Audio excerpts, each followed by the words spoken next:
Hi friends, ഞാനിന്ന് വന്നിരിക്കുന്നത് നമ്മൾ വീട്ടമ്മമാർക്ക് വളരെ ഉപകാരം ചെയ്യുന്ന ടിപ്സുകളുമായിട്ടാണ്. അപ്പോൾ സ്കിപ്പ് ചെയ്യാതെ കണ്ടാൽ മാത്രമേ അത് നമുക്ക് മനസ്സിലാവുകയുള്ളൂ. അപ്പോൾ നമുക്ക് വീഡിയോയിലോട്ട് കിടക്കാം. അപ്പോൾ ഞാനൊരു അര ഗ്ലാസ് വെള്ളം ഒന്ന് തിളപ്പിക്കാൻ വെച്ചിട്ടുണ്ട്. അതിനകത്ത് 3 ഗ്രാമ്പും കൂടെ ഇട്ട് കൊടുത്തിട്ടുണ്ട്. അപ്പോൾ അത് നമുക്ക് കിച്ചണിൽ ഉപയോഗിക്കാത്ത ഒരു ടിന്നിനകത്തോട്ട് ഒഴിച്ചു കൊടുക്കാം.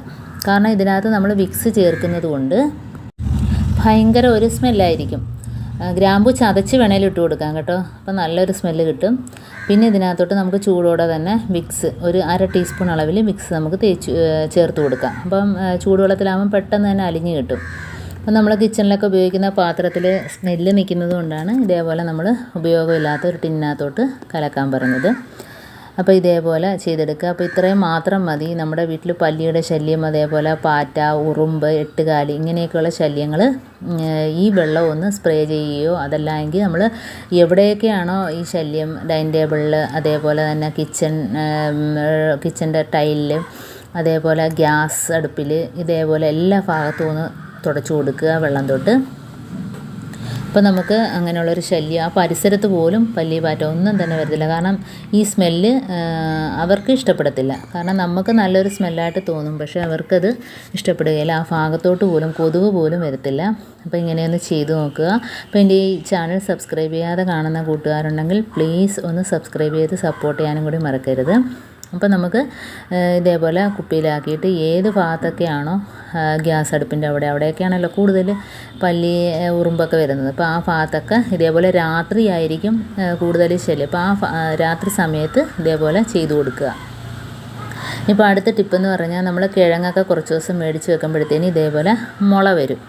ഇതുപോലെ മുളച്ച് നിൽക്കും. അപ്പോൾ അങ്ങനെ ഇല്ലാതിരിക്കണമെങ്കിൽ നമ്മുടെ കയ്യിൽ വെളുത്തുള്ളി ഉണ്ടെങ്കിൽ ഇതിൻ്റെ കൂട്ടത്തിൽ വെച്ച് കൊടുക്കുക. അപ്പോൾ വെളുത്തുള്ളി ഇത്രയും ഇല്ല എങ്കിൽ ഒരു വെളുത്തുള്ളി ആണെങ്കിലും മതി. നമുക്ക് ഇതേപോലെ ഒന്ന് ഇളക്കിയിട്ട് കിഴങ്ങിൻ്റെ കൂട്ടത്തിൽ വെച്ച് കൊടുത്താൽ മതി. അപ്പം ഇങ്ങനെ മുള വരുന്ന ശല്യം ഒഴിവായി കിട്ടും. അപ്പം വെളുത്തുള്ളിയുടെ ആ സ്മെല്ല് കാരണം അതിനകത്ത് മുള വരത്തില്ല കിഴങ്ങ്. അപ്പോൾ നമുക്കങ്ങനെ ഉപയോഗിക്കാവുന്നതാണ്. ഇനിയിപ്പോൾ അടുത്ത ടിപ്പെന്ന് പറഞ്ഞാൽ സവാളയൊക്കെ നമ്മൾ മേടിക്കുമ്പോഴത്തേനും നമ്മൾ കിറ്റോടെ തന്നെ ഇതേപോലെ തന്നെ പ്ലാസ്റ്റിക് കിറ്റായിരിക്കും. അപ്പോൾ ഇതേപോലെ തന്നെ വെച്ചേക്കാൻ പാടില്ല. അപ്പോൾ ഒന്നെങ്കിൽ മുറത്തിലോ അതല്ല എങ്കിൽ സവാള ഇട്ട് വയ്ക്കുന്ന പരന്ന കൊട്ടയാണെങ്കിൽ അതിനകത്തോ കാറ്റ് കയറുന്ന ഭാഗത്ത് ഇതേപോലെ ഒന്ന് നിരത്തി വെച്ച് കൊടുത്താൽ അഴുകിപ്പോകത്തില്ല. അതല്ലെങ്കിൽ നമ്മൾ ആ കവറിനകത്ത് അടിഭാഗത്തിരിക്കുന്ന സവാളയെല്ലാം അഴുകിപ്പോകാൻ ചാൻസ് ഉണ്ട്. ഇനിയിപ്പോൾ അടുത്ത ടിപ്പെന്ന് പറഞ്ഞാൽ നമ്മൾ മുളക് പൊടിയൊക്കെ ചീത്തയാകാതിരിക്കുകയാണെങ്കിൽ ഇതുപോലെ അര ടീസ്പൂൺ അളവിൽ ഉപ്പ് പൊടി ഇട്ട് കൊടുത്തിട്ട് ഒന്ന് ഇളക്കി കൊടുത്താൽ മതി. അപ്പം ഇതേപോലെ മല്ലിപ്പൊടിയും ചെയ്യാവുന്നതാണ്.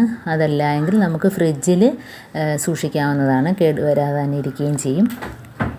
അപ്പം മുളക് പൊടിയും മല്ലിപ്പൊടിയും ഒന്നും തന്നെ കേടുവരാതെ ഇതേപോലെ നമുക്ക് സൂക്ഷിക്കാവുന്നതാണ്. ഇപ്പോൾ അടുത്തത് അരിപ്പൊടിയിൽ ഞാൻ കറുവാപ്പട്ടയുടെ ഇല 2-3 ഇട്ട് കൊടുക്കുന്നുണ്ട്. ഇപ്പോൾ 2 ആണെങ്കിലും മതി, കുഴപ്പമില്ല. അപ്പോൾ ഇതേപോലെ തന്നെ നമുക്ക് ഗോതമ്പ് പൊടിയിലും ഇട്ട് കൊടുക്കാം. പ്രാണികളുടെ ശല്യമൊക്കെ ഒഴിവായി കിട്ടും. ഇപ്പോൾ എത്ര നാൾ വേണേലും നമുക്ക് ഇത് കേടാകാതെ സൂക്ഷിക്കാവുന്നതാണ്. അപ്പോൾ ഇതേപോലെ ഒന്ന് ചെയ്ത് നോക്കുക. ഗോതമ്പ് പൊടിയിലും ഇതേപോലെ ചെയ്യാവുന്നതാണ്.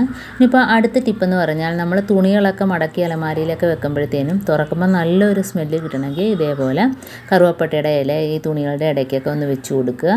എന്നിട്ട് നമ്മൾ അലമാരയൊക്കെ തുറക്കുമ്പോഴാണെങ്കിലും ആ തുണിയെടുത്ത് നമ്മൾ ഉടുക്കുമ്പോഴത്തേനാണേലും നല്ലൊരു സ്മെല്ലായിരിക്കും.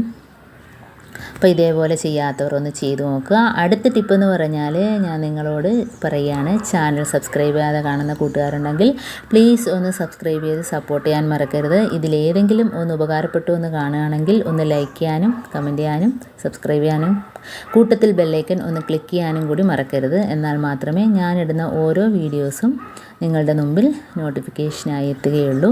അപ്പോൾ ഇനിയും നമുക്ക് നല്ല അടിപൊളി ടിപ്സുകളുമായിട്ട് വീണ്ടും കാണാം. അതുവരേക്കും താങ്ക്സ് ഫോർ വാച്ചിങ്.